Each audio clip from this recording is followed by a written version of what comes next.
the Back to the Future trilogy. And the reason I'm making it this video is probably because the fact is, if I were to review these movies, is there really more I could offer to these movies, right? Because these are movies that everyone considers the best movies ever made. It's kind of like Wizard of Oz, right? Wizard of Oz, it's gotten more installments, like sequels, prequels, remakes, but no one has said, well, not remakes, no one has said, hey, we're going to remake the original.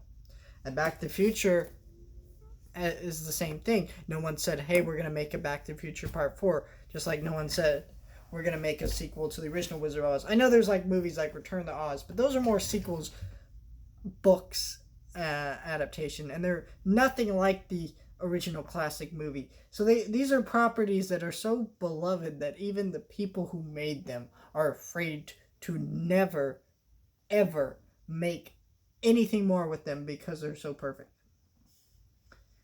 And Wizard of Oz, nobody touched it. So, and there's talks of Back to the Future 4 all the time, but it's not. I hope it never happens.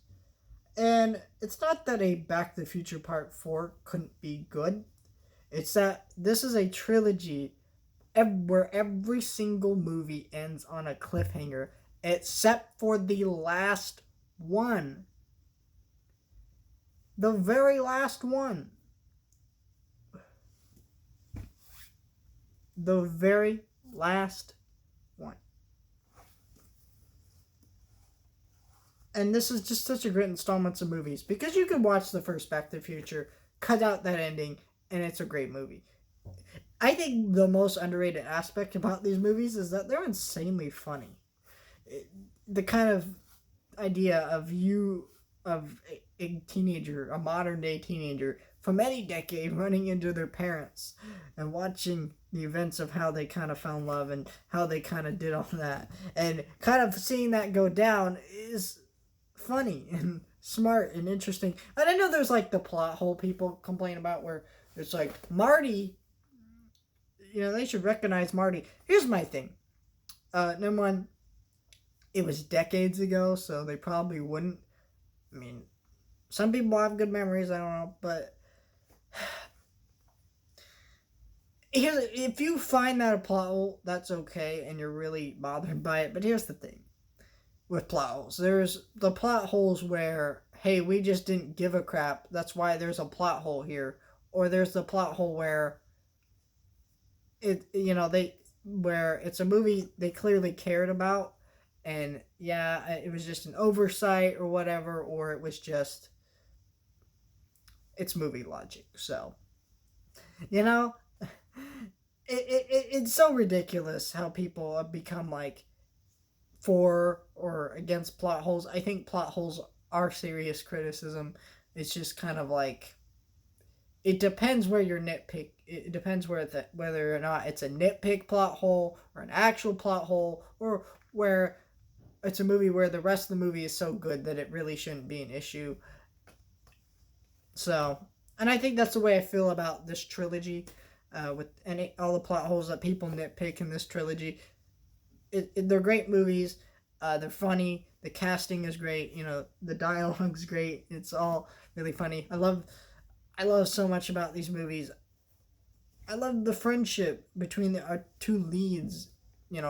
Dr. Emmett Brown and Roddy McFly. It's just like it's such an unusual friendship in movies. You wouldn't see like an older person and this high schooler kind of being friends, but it's just such a strange, unique relationship, but it's great.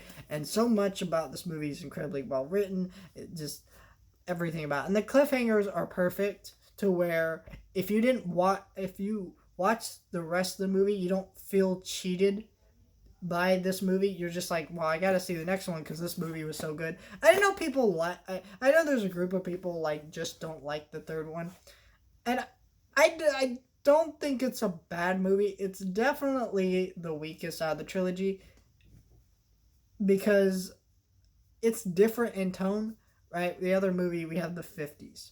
It has a very, it's still, it feels just right about tone. The movie just feels right.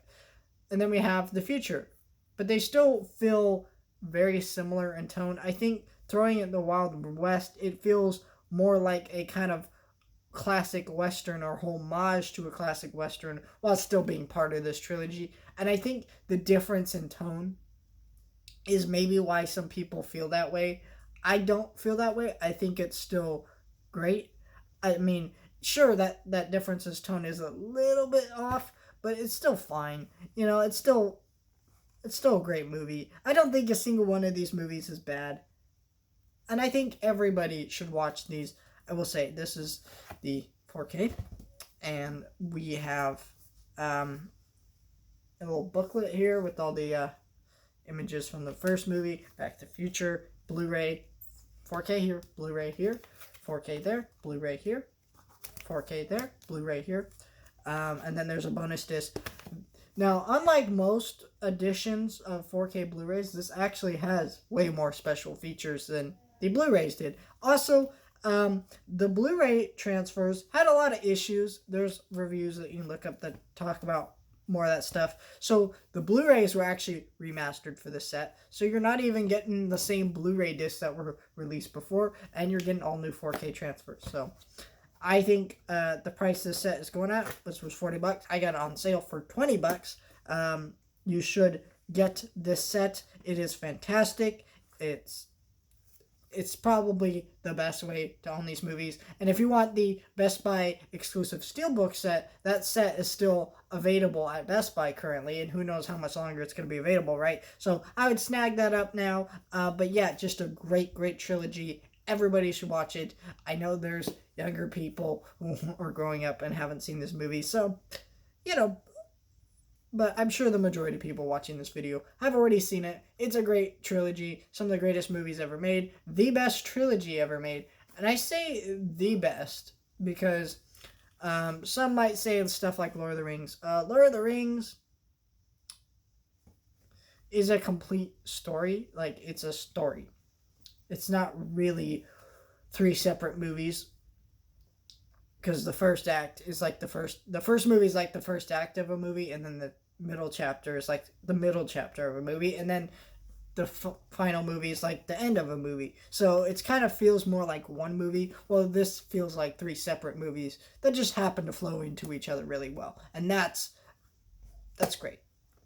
And I know people might say the original Star Wars trilogy too, but the third one is weak, so I can't say that. And the third one's not weak, it's just not that good. Or not weak, it's just, or it's, the point is it's just slightly like it's, the rest are 5 out of 10s, and the third one's like a 4 out of 10 here. The original Star Wars trilogy, Return of the Jedi, is like a 3 out of 10. Or not a 3 out of 10. I don't know. Whatever. Point is, great movies. Watch them.